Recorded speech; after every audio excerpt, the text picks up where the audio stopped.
Hello everyone and welcome to our video today on elastic collisions. Alright, in the previous video we looked at the law of conservation of momentum through the eyes of collisions.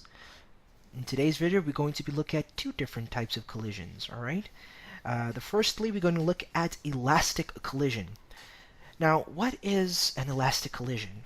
An elastic collision is a collision where total momentum and total kinetic energy are both conserved. So this means that in an elastic collision, the total momentum and total energy, kinetic energy, before the collision is the same as after the collision. Alright, so it's very similar to the law of conservation of momentum, just we are also taking into consideration the total kinetic energy. Alright, so again, let's have a look at a worked example. We're looking at a question here. Two billiard balls, each with a mass of 150 grams, collide head-on in an elastic collision. Right? The question has stated that the collision is in fact a elastic one. Ball 1 was traveling at a speed of 2 meters per second and ball 2 at a speed of 1,5 meters per second. After the collision, ball 1 travels away from ball 2 at a velocity of 1,5 meters per second. First question, calculate the velocity of ball 2 after the collision. And question 2, prove that the collision was elastic. Show your calculations. Well, for step 1, we need to choose a frame of reference first. Alright, so we're going to choose the right as positive, as we always do. We're choosing the right as positive. Then we're going to draw a sketch to help us, and the sketch that they have in fact drawn for us. Alright, over here we have ball 1, here we have ball 2, they're going this way, one going that way. Let's see, I think the one was moving at 2 meters per second and the other at 1,5. So we can say this is ball 1, that was ball 2. This one is moving at 2 meters per second. This one at 1,5 meters per second. Right, this was before. Alright, and then after the collision. Right, that happened. And this happened. They say goodbye to each other. Woo. And then ball 1 was moving at 1,5 meters per second. That was its final velocity. But we don't know what was this one, ball 2's final velocity in meters per second. We don't know what that one was. So we need to go and calculate that. So how are we going to approach this problem? Alright? Well, since momentum is conserved in all kinds of collisions, we can use conservation of momentum to solve the velocity of ball 2 after the collision. Alright, so apply the same law as in the previous video, PTI equals PTF, so total initial momentum equals total final momentum. Alright, and m1 vi1, which is the mass and velocity of ball 1, plus m2 vi2, which is the mass and initial velocity of the second ball, all right, plus m1 vf1, mass of the first ball and the velocity of the first ball, final velocity of the first ball, plus the mass of the second ball and the final velocity of the second ball, which is unknown. Alright, so we can state in our question when working out that in fact VF2, alright, that one is unknown and what we are trying to work out in fact. Subbing in our values, alright, we get that VF2 is equal to 3 meters per second. Alright, so if you're still confused at how we got there, alright, well, we were told, let's just get a clean little page here. Alright, so we have 150 grams divided by 1,000. So again, m1 vi1 plus m2 vi2 equals to m1 vf1 plus m2 vf2, which is our unknown. So we know it was 0,150 times initial velocity, which was, if I'm correct, 2, plus the mass of the second ball, which is also 0,150. All right, because 150 divided by 1,000 to get it to kilograms. All right, and that was times 1,5.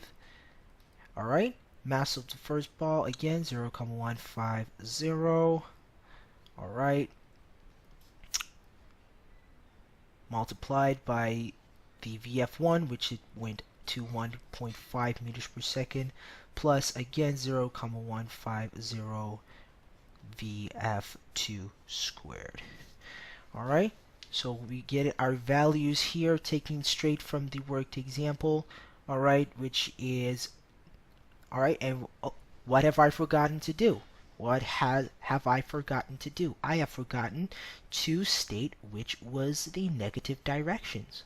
Alright, so this one here, because it's not going to the right, it's going to the left, is negative 1.5.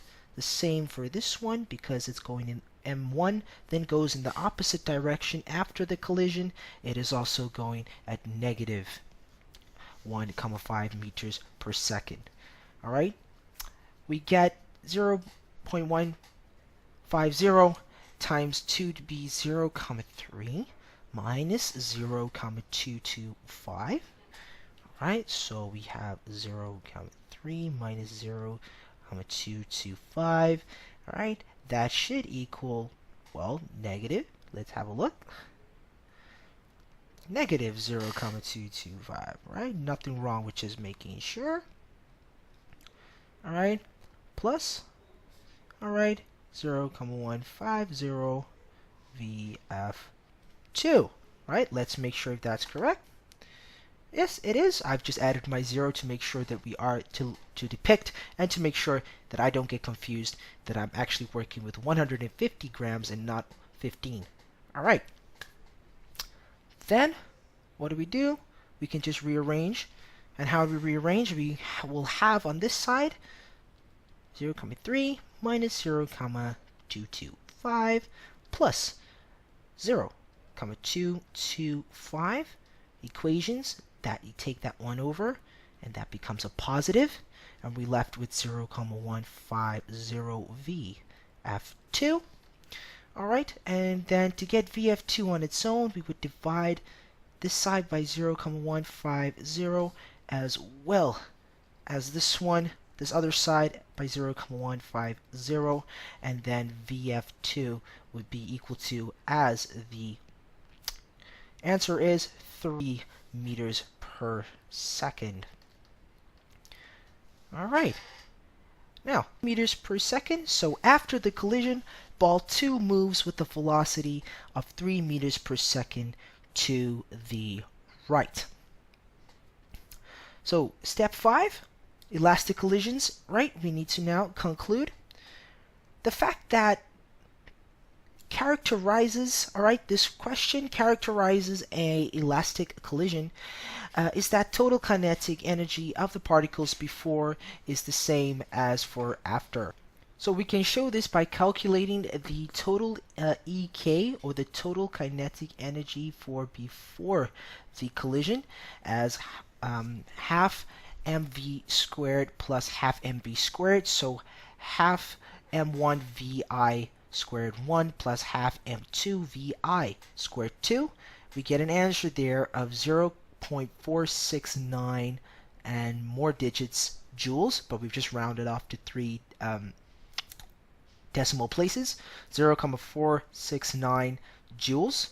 Alright, all we did, we subbed in all our initial values just as we had before. Alright, we subbed in the mass of the balls as 0.15.